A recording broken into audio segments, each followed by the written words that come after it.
munaasabadan oo ay ka soo qayb galeen mas'uuliyiinta ugu sareysa xukuumadda dawladda deegaanka Soomaalida Itoobiya ugu horeeyay madaxweynaha dawladda deegaanka Soomaalida Itoobiya Mudane Cabdi Maxamed Cumar afayeenka golaha baarlamaanka dawladda deegaanka Soomaalida Itoobiya Mudane Maxamed Rashiid Isaaq madaxweyne ku-xigeenada Mudane Cabdixakiin Cigaal Cumar iyo Marwe Sucaad Axmed Faarax mas'uuliyiinta xafiisyada heer deegaan kuwa heer gobol agaasinada xafiisyada heer deegaan shaqaalaha dawladda saraakiisha ciidamada iyo xubnaha ciidamada odayaal dhaqameedka sida garaadada salaadiinta ugaasyada waxgaradka cuqaasha culmowdiinka haweenka iyo dhalinyarada ayaa waxay munaasabadan ahayd mid lagu bixinayay lacag iyo abaalmarintaasi oo la guddoonsiinayay xubnihii ciidamada gaarka ee liyu booliska dawladda deegaanka Soomaalida Itoobiya ee isugu jira xubnihii u shahiiday nabadgelyada deegaanka kuwa ku naafoobay howlgalladaasi iyo kuwa nool ee iyagu soo hoyay guulaha laxaad kale iyo nabadgelyada ay ku naaloonayaan shacabka deegaanka lacagtan oo ah 13 milyan iyo 300 oo bir ayaa ah mid ay soo kala xareeyeen shirkadaha Kali iyo Rajo haddaba shirkadda Kali oo ah shirkad ay leedahay mid kamid ah muwaadiniinta deegaanka taasi oo ka ganacsata jaadka la geeyo gobolada Shabeelle iyo Qorraxay ayaa muddadii 5 bilood ahayd ay shirkadani Kali ay shaqeynaysay iyadoo ay bishiiba 20 cishay shirkadani ay geenaysay jaadka ayaa waxay shirkadani percentage u goysay faa'iidadii ay ka heshay ganacsigaasi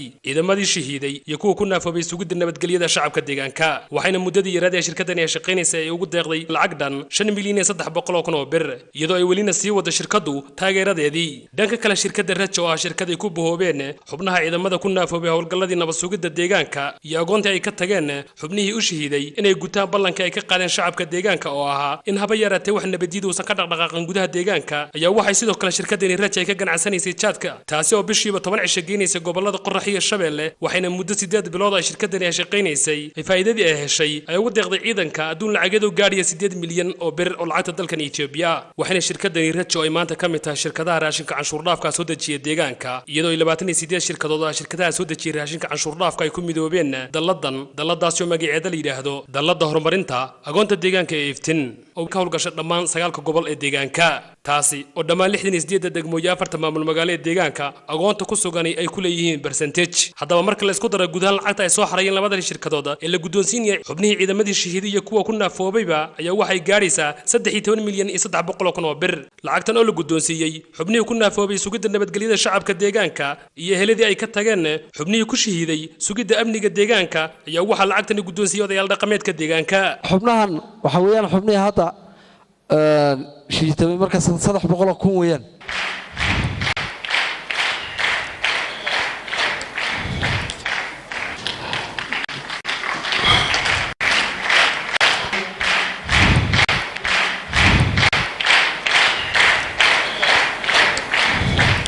kasoo lacagtan la guddoonsiiyay xubnahaasi ayaa waxa sidoo kale abaalmarino la guddoonsiiyay saraakiishii ciidamadii ku guuleystay inay tirtiraan ayna laayaan qaar kamid ah saraakiishii ubo oo lagu abaalmariyay shahaado sharaf ka timid ciidamada difaaca qaranka oo gacantiisa ku guddoonsiiyay madaxweynaha dawladda deegaanka Soomaalida Itoobiya Mudane Cabdi Maxamed Cumar iyadoo sidoo kalena lagu abaalmariyay in loo dhisay 2 filo iyo waliba 2 gaari oo nooca casriga ah munaasabadan abaalmarinta ayaa waxa ka hadlay madaxweynaha dawladda deegaanka Soomaalida Itoobiya Mudane Cabdi Maxamed Cumar oo sheegay in xukuumadda dawladda deegaanka Soomaalida Itoobiya ay siinayso markasta xubnaha ku naafoobay sugidda nabadgelyada deegaanka iyo xubnihii shiiday iyagoo ku guda jira gudashada waajibaadkooda taageero joogto ah sidoo kalena xubnahan ay xukuumaddu ku xareynayso kuliyadaha lagu barto tababarada iyo xirfadaha ee ku yeela deegaanka si loo baro xirfad maguuraan ay ku shaqeystaan mustaqbalkooda iyadoo sidoo kalena awlaadii xubnihii halyeeyada ah ay u shahiitamay sugidda nabadgelyada deegaanka ee xukuumadda dawladda deegaanka Soomaalida Itoobiya awlaadooda u sameysay dugsiyo hoy ah oo ay ka helaan waxbarasho jiif cunno caafimaad iyo ka warhayn badanba madaxweynaha dawladda deegaanka Soomaalida Itoobiya Mudane Cabdi Maxamed Cumar ayaa intaas waxa uu raaciyay in loo baahan yahay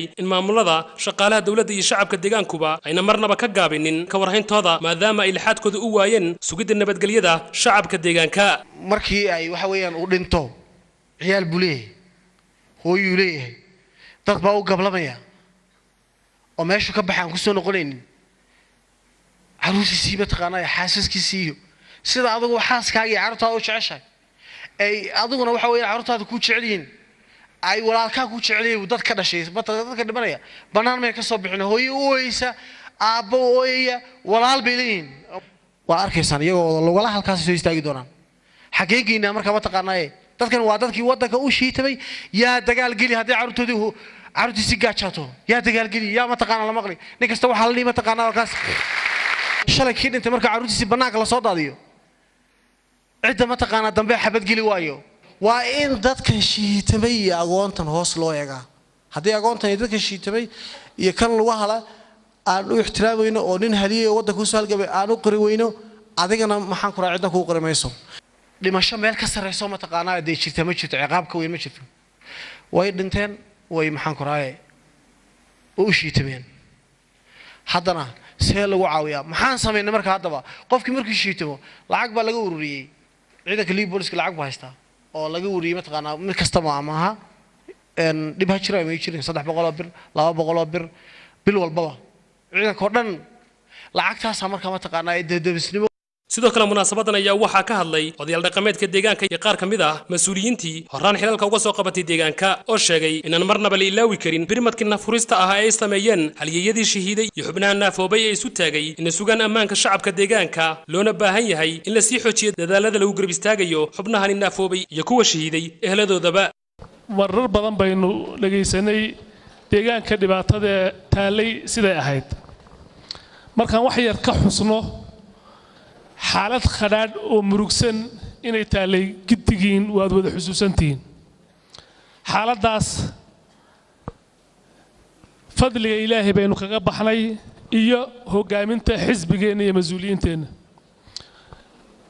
waxaa la yidhahdaa man lam yaxmid innaas laa yaxmid illaah ruuxii aan ilaahay aan dadka waad mahadsan tahay dhihin ilaahayna waad mahadsan tahay dhihi maayo marka inaan idhaahno waad mahadsantihiin ayay inaga mudan yihiin markaan ka hadalno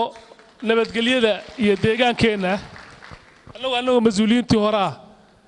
ayaanu madaxweynaha safar u raacnay oon goday tagnay waddada aan soo marray 11 galabnimaan ka soo baxnay goday 5 saac markay ahaydna halkan aan joognay